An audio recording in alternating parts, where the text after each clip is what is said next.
Claire Monteau, bonjour. Bonjour. Pour celles et ceux qui ne vous connaissent pas, vous êtes infirmière de profession. Tout à fait. Depuis les 11 dernières années, vous êtes aussi la présidente de la Fédération de la santé du Québec.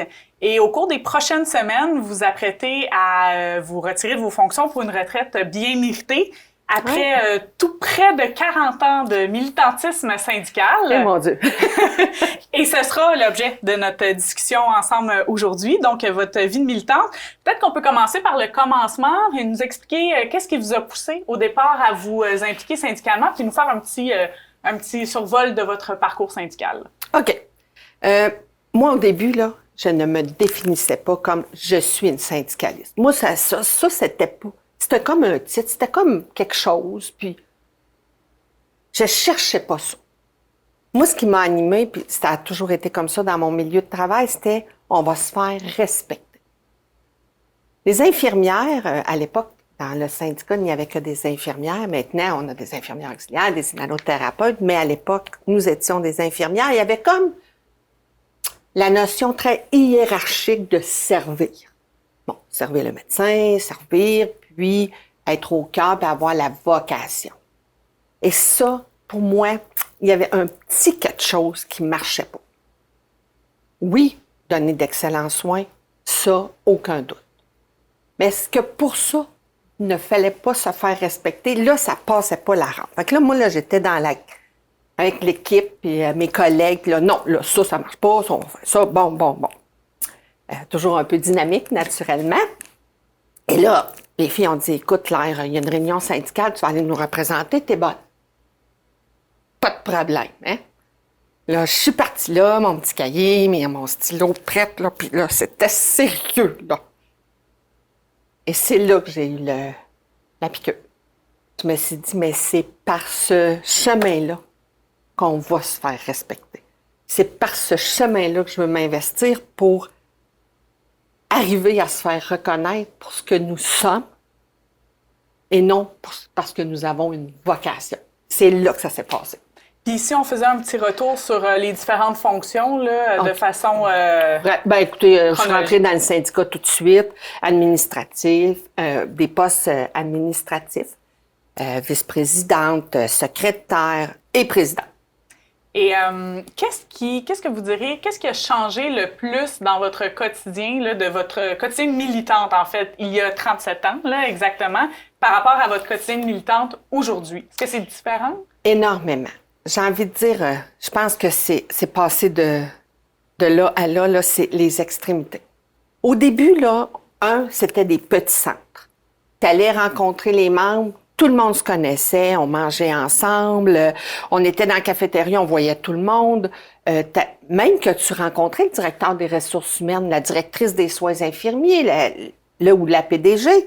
Puis là, tu pouvais aller la voir et dire « Hey, ça n'a pas de bon sens, il s'est passé ça, que c'est ça? » Et là, c'était prêt. L'autre facteur, puis je pense que ça nous a amené à aujourd'hui, les décisions. Puis c'est pas les décisions d'une seule personne. Là. C'est plus loin que nous, juste dans l'établissement. Ils ont tout fait, ils ont décidé, ils ont implanté, ils ont légiféré pour casser le collectif. C'est ça, si j'ai une leçon aujourd'hui, quand j'ai un regard sur ces dernières années-là, c'est de dire, c'est ça qu'on avait au début. On était ensemble, on avait un collectif. Et en même temps, le syndicalisme s'exerçait beaucoup sur les conditions de travail, là, le carreau là, de la convention, mon congé, ma vacance, mon poste. On était beaucoup dans ce champ-là. Aujourd'hui, nous, on est contente, notre fédération, parce qu'on a quitté le syndicalisme indépendant. À l'époque où j'ai commencé à m'impliquer, j'ai passé cette période-là, et on a rejoint une centrale. On est à la CSQ, et depuis ce temps-là, c'est là qu'on réalise la force. Parce qu'on prend des positions sur des enjeux de société. Et non sur juste l'enjeu de conditions de travail. Ça aussi, ça a changé. Puis, ça a changé aussi avec la décision qu'on a prise d'être en centrale. Parce que tu peux pas faire ça, nécessairement. Fait qu'on est capable d'être un collectif pour se battre contre, justement, ces décisions-là de gouvernement mondial, là, tu sais. de défaire le collectif. Et ça, là, c'est à tous les niveaux. J'ai plein d'exemples, mais je pense que c'est ça aujourd'hui qui caractérise. Puis qu'est-ce vous diriez, qui a été le plus difficile pour vous? Avez-vous déjà pensé quitter le militantisme ou faire un pas de côté pour y revenir plus tard? Ou est-ce qu'il y a quelque chose... sinon, qu'est-ce qui a été le plus difficile dans votre parcours? Non, j'ai jamais pensé à quitter. Jamais. Puis je pense que c'est pour ça aujourd'hui que je pars sereine. Parce que je l'ai faite avec toujours la même passion, la même volonté de défendre les membres, d'être avec les membres, de se faire respecter, de gagner pour qu'on se fasse reconnaître et qu'on soit capable de pratiquer nos professions, pas nos vocations. Fait que ça, là, pour moi, non, j'ai pas pensé à quitter. Bon, peut-être des matins, je me suis choquée, je me suis dit, moi, tout le monde sacré ça là, bon, ça dure pas très longtemps. Mais de partir puis dire non, ça répond plus, je suis plus là, non. Mais en même temps, tu sais, quand je le regarde aujourd'hui puis je disais, on a atteint le collectif, ben c'est pour ça qu'on travaille à retrouver le côté humain aussi, de ce qu'on fait, de qui on est, de ce pourquoi on est là, puis de redonner le goût puis le message au gouvernement. T'as fait ça les dernières années, là, mais là, on est là puis on va y arriver, c'est sûr. On vous connaît pour votre dynamisme, première chose. Puis votre langage coloré aussi. Et en parlant du syndicalisme là, dans le contexte de la santé, vous avez déjà dit de vos collègues et de vous là, que les gens qui s'impliquaient syndicalement, vous les avez comparés à des alpinistes. Ouais. Expliquez-nous la métaphore. Bien, c'est parce que quand je m'exprimais, oui, c'est vrai, je fais beaucoup de parallèles avec des images. Tu sais, les alpinistes, tu commences là, à gravir la montagne. Elle te paraît énorme, hein? Fait que faut pas que tu regardes en haut complètement parce que là, ça devient comme quelque chose d'inatteignable. Puis tu dois te concentrer sur chaque pas que tu fais, chaque manœuvre pour te protéger autour, tout. Puis là, il arrive un bout là, dans la montagne, tu te dis « Non, je suis plus capable. Je suis plus capable. Là. Je suis à bout, les crampes, tout. Tu manques d'oxygène, tu es plus fatigué, la concentration, mais tu arrives au bout. Tu y arrives. Là. Et puis là, c'est drôle, tu trouves ils appellent ça des fois dans le sport un deuxième souffle. Et là, tu as une énergie pour finir. Tu y arrives.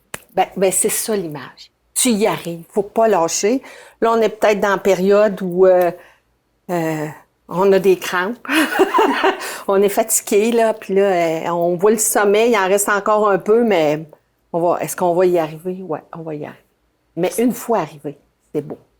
C'est une belle image parce que ça m'amène à la prochaine question, en fait, qui était quel regard porterez-vous sur le syndicalisme en général en ce moment? Est-ce que vous avez un message de confiance?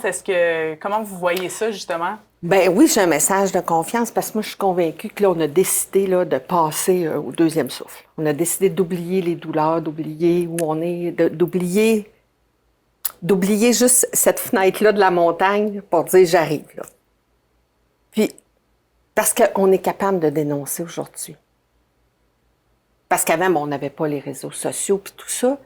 Puis je perçois, puis j'ose croire que c'est vrai, on commence à dire faut prendre soin des travailleuses, des travailleurs. Faut faire attention, parce que là, c'est nous qui avons le gros bout du bâton. Hein? Quand on est en pénurie, on sait ça, là, ça va de soi. Donc là, on était à regarder, à dire ils vont le réaliser, ils le réalisent. Mais nous, ça va nous obliger à être, je vais dire stratégique, mais à être réfléchi pour dire qu'est-ce que ça prend pour qu'on soit au travail. Moi, je le sais, là. Les gens veulent retrouver du temps pour soigner les patients. Moi, j'appelle pas ça des clients, mais j'appellerai jamais ça des clients, c'est des patients. C'est une vieille affaire. Mais on veut retrouver du temps pour les soigner. On veut que ça soit humain. Pas des chiffres, pas que comment ça coûte, y a-tu 5 secondes, 15 secondes, c'est-tu 1 minute, c'est-tu 3 minutes, lui, il est opéré, c'est 3 jours. Non, on n'en veut plus, là. On veut juste soigner, puis avoir du temps pour les soigner. Puis quand ils vont sortir de l'hôpital, quand ils vont être chez eux, puis je vais avoir fini ma visite au CLSC, au CHSLD, centre de réadaptation, je vais être capable de dire, j'en ai pris soin aujourd'hui, puis je l'ai aidé à passer au travers de son épisode. Ça s'appelle des soins humains. C'est ça qu'on veut. Mais il va falloir être stratégique pour être avec nos membres, retrouver ce collectif-là autour de ce message-là, puis être respecté. Et vous diriez, en une phrase, là, qu'est-ce que toutes ces années-là d'implication syndicale vous ont appris ou qu'est-ce que vous en retenez ultimement? Là? L'élément, ce serait quoi? Les gens sont toujours là. Les membres sont toujours là. Mais ça, il ne faut pas l'oublier. Ils sont peut-être pas là comme on veut, à l'heure qu'on veut. Ça, c'est une chose. Mais ils sont là. Et pour ça, on leur doit d'être là, nous aussi, de les écouter, de travailler ensemble à l'atteinte de ce respect-là. Justement, en terminant, est-ce qu'il y aurait un mot de la fin que vous aimeriez adresser à vos collègues là, du milieu syndical ou aux membres, encore de façon plus générale? Merci. Merci d'avoir été là à tous les jours pour me soutenir puis me permettre de vivre cette passion-là, d'avoir travaillé à établir le chemin pour être respecté. Merci.